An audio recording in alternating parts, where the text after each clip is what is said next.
What's up, marketers? We're gonna be doing things a bit differently today. I've gotten a ton of questions lately about how to create video content for Facebook ads and Snapchat ads. So by the end of this video, you're gonna learn how to create 3 different types of video content that converts. I'm gonna be taking you behind the scenes today as I film content for one of my clients using nothing but my iPhone. So let's do this.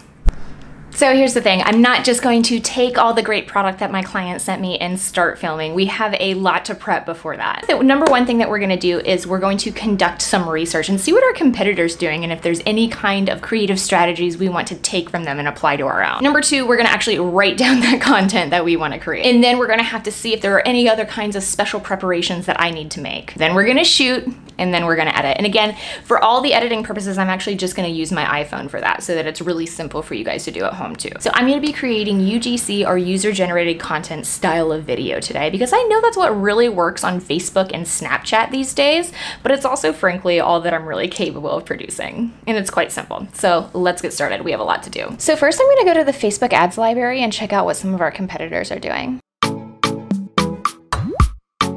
I'd kind of like to do something like this, but a little bit more simple. I'm also going to check out some of my competitors on their Instagram as well as their mobile website and see if I can get some of their ads to trigger.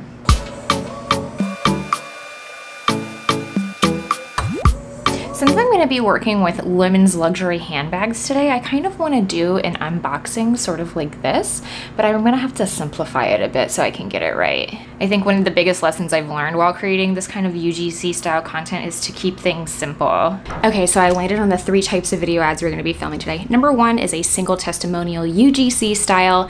This type of user-generated content is obviously something that works really well on Snapchat and Facebook ads, so I definitely want to be doing one of those. Number 2 is a time-lapse style video. Now this is something that always catches my eye and stops me when I'm scrolling through the feed, so I want to try creating that, and luckily I found a new app on TikTok that's going to help me do that, so I'm really excited about this one. And then number 3, I want to do an unboxing. Now the thing that actually struck me the most when I personally received the product was how luxurious the packaging was, and it was a real experience, and it's actually something I've seen a lot in the testimonials and reviews, so I want to try and tease that a little bit more in the actual video ad. So let's go.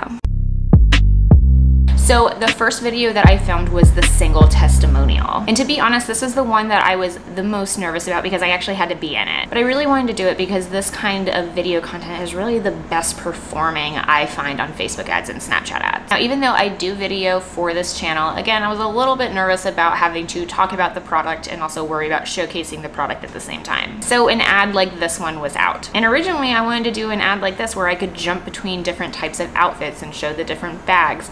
But as you can see here, when I tried filming it with the only mirror that I actually have in my apartment, it was a mess. So in the end, I decided to keep it simple. And I decided to approach it a little bit more something like this, which I knew would be easier to film than the other kinds of single testimonial content that I had seen in the past. So here's the final version of the ad that I created. Now I have a lot of bags, but this one is my absolute favorite, and it's by a new brand I found called Verlaine. You have to check it out. And you can obviously see a few things that made this ad way easier to create while also still being engaging. So number 1, I ended up using B-roll footage at the beginning. So even though I love being on camera for this channel, I found it really intimidating to be on camera for a luxury brand because I am a proudly average person. So I just didn't feel like if I focused on myself, it wouldn't be the right move for the client. And number 2, I ended up using text overlay to tell a story and also call out important details about the brand. This made it feel really organic, like something you'd see on Instagram stories or even TikTok. And number 3, I did use a full body shot at the end because I do find that using a full body shot does work a little bit better than just focusing on the profile or even just the face. But in general, I am focusing on the bag, and especially at the end, I have that part where I zoom in at the bag. And number 4, I used a voiceover, which again took pressure off having to film and talk about the product at the same time. But it still gave it that really organic feel.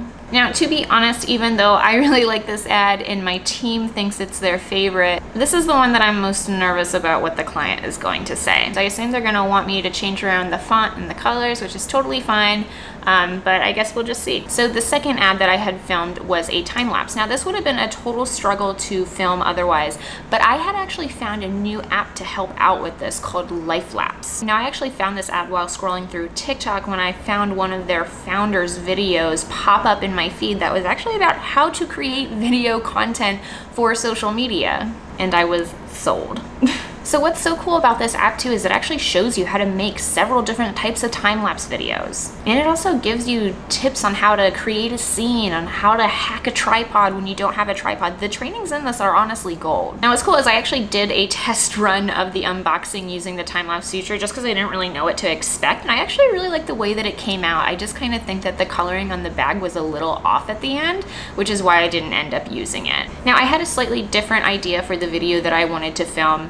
And what's actually kind of cool is the one that I'm going to be presenting to my client is actually the one that I filmed. So here is the final version. I haven't decided if I am going to be adding text overlay or adding music, but for now I'm just going to keep it as is and see what the client says. So if you want to create a video like this, you're going to have to use LifeLapse. Honestly, I would have had no idea how to create something like this before. And like I said, the trainings on it are absolutely fire. So be sure to give that a try. And the third ad was actually my favorite to create, which was the unboxing. Again, the packaging that these bags came in was incredible. It truly felt like a curated experience. And what was interesting is when I was doing research on other unboxing videos, I was really amazed at how basic they actually were and how often they would actually show the gross cardboard boxing. So I thought that was a really easy thing to just not include. So in the end, I actually ended up creating several different types of unboxing videos, one for each product in fact, so that they could be used in retargeting, which I think would be really effective. But this was also a good move because I had a lot of content to sift through so that I could find the best parts and then put that into the final edit. So if you're going to be filming an unboxing video by yourself like I did, you're quickly going to figure out that you're not going to be able to film it all in one go because you do not have enough hands. So what I ended up doing is actually filming each part of the unboxing, really focusing on the details.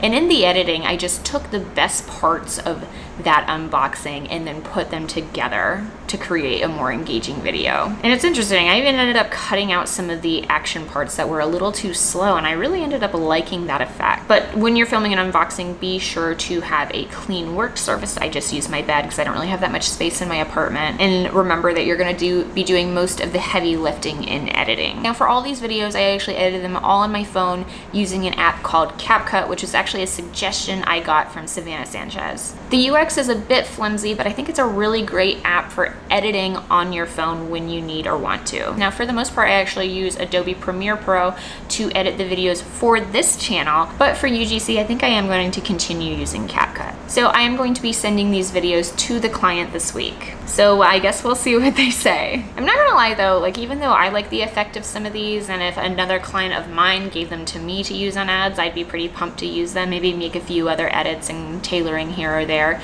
I think they're fine, but I also am pretty aware that this is a more luxury brand, so I'm a little unsure about how they're going to feel about this kind of content. Frankly, some of it might need to be edited a little bit by an art director, which is totally fine, but we'll see. All right, that is it. What an episode. If you have any questions about how to create user-generated content for your clients or for your brand, be sure to leave me a comment below. That is it. See you next week. Bye.